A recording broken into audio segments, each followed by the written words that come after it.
On s'est déjà tous sentis un peu coincés, non? Face à une peur ou un manque de direction, et on aimerait bien avoir des outils là tout de suite. Ben oui, c'est humain. Et justement, aujourd'hui, on va explorer la logothérapie de Viktor Frankl. On la connaît pour la quête de sens, bien sûr, mais il y a aussi des techniques très concrètes. Tout à fait. Frankl, même avant ses expériences les plus connues, cherchait déjà des leviers pratiques. Nos sources, un manuel, des articles, montrent ça. L'idée, c'est que oui, le sens est crucial, mais il y a des moyens spécifiques pour l'activer. D'accord. Alors, notre objectif, c'est ça, découvrir ensemble quelques techniques, quasi applicables mentalement là, maintenant. C'est l'idée. On commence par une qui intrigue, l'intention paradoxale. Rien que le nom, Ah oui, celle-là. Alors, le principe, c'est d'inviter la personne à souhaiter activement ce qu'elle craint le plus. souhaiter ce qu'on craint, c'est complètement contre-intuitif, non? Carrément. Prenez la phobie sociale, peur de rougir, de trembler. Eh bien, on encourage la personne à mentaliser ça, mais en exagérant. Genre, allez, aujourd'hui, je vais leur montrer mes plus beaux tremblements. Ou objectif tomate écarlate. C'est ça? Voilà, c'est ça l'idée. C'est une mentalisation, attention. Mais comment ça peut marcher un truc pareil? Ça semble fou. Mais en fait, ça court-circuite l'angoisse d'anticipation. La fameuse peur d'avoir peur. Ah oui. En accueillant mentalement le symptôme, on lui enlève son pouvoir. Frankl parle de mobiliser la force de défi de l'esprit, notre capacité à prendre position face à nos difficultés. C'est cette dimension un peu spirituelle, noétique, comme il dit. Exactement. C'est notre part saine qui défie le symptôme. C'est clé pour les troubles anxieux, les phobies, les TOC. Mais attention, c'est crucial de le redire, c'est une intention mentale. Surtout pour les TOC, on ne souhaite pas l'acte redouté, mais on joue avec l'idée obsédante pour la désamorcer. C'est une posture intérieure. Précisément, une posture.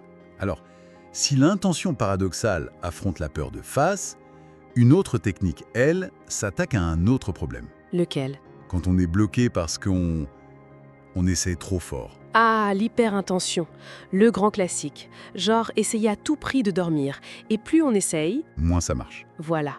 C'est là qu'intervient la déréflexion. Des réflexions. Oui, l'idée, c'est de détourner l'attention excessive qu'on porte sur soi ou sur le symptôme. Quand on est anxieux, on s'hyper-focalise sur nos sensations, non? Oui, c'est vrai, on s'auto-observe en boucle. Eh bien, la déréflexion, c'est rediriger consciemment son attention vers l'extérieur, vers une tâche, une personne, quelque chose qui a du sens, en dehors de soi. Donc on déplace activement le projecteur mental. Au lieu de « comment je me sens », c'est « qu'est-ce qui m'appelle dehors ?» Ça casse la boucle anxieuse. Tout à fait. C'est nous reconnecte au monde et à ses possibilités de sens. Alors, troisième outil, plus orienté découverte de soi. D'accord. Le dialogue socratique. Ah, Socrate. Là, on est moins dans la gestion du symptôme direct et plus dans la clarification. Exactement. C'est un outil d'autodécouverte guidée. Par des questions ouvertes, ciblées, on aide la personne à trouver ses propres réponses, à identifier ses valeurs, ses interprétations. Le thérapeute ne donne pas les réponses, en fait. Non, surtout pas. Le but, c'est d'aider la personne à puiser dans ses propres ressources noétiques, comme on disait. C'est une maïotique, un accouchement des esprits. J'aime bien cette idée d'accouchement. Aider à faire sortir ce qui est déjà là en soi. C'est responsabilisant. Très. Et puis très rapidement, parce que c'est vraiment central chez Frankl, la modification d'attitude. Oui, Face à ce qui est inévitable, une souffrance qu'on ne peut pas changer, une maladie, une perte. il reste une liberté. Voilà, la liberté de choisir comment on y fait face. Transformer la souffrance subie en accomplissement intérieur, en trouvant un sens dans l'attitude qu'on adopte. Ce qui nous ramène aux trois grandes voies vers le sens de Frankl. La création, l'expérience, l'amour, la beauté, et donc l'attitude face à l'inéluctable. Exactement, et vous voyez au fond tous ces outils. Intention paradoxale, des réflexions, dialogue socratique, modification d'attitude, ils convergent tous Vers quoi? vers cette idée de réactiver notre capacité à trouver du sens, à agir même dans l'adversité, en mobilisant nos ressources les plus humaines. Ce sont des leviers vraiment concrets finalement? Pas juste de la philo? C'est le but. Pour finir, peut-être une question que Frankl aimait citer, venant du sage Hillel. C'est assez fort. Si je ne le fais pas pour moi, qui le fera? Et si je ne le fais pas maintenant, quand le ferai-je? Mais si je ne le fais que pour moi, que suis-je? Ça laisse à réfléchir, et peut-être une invitation pour chacun.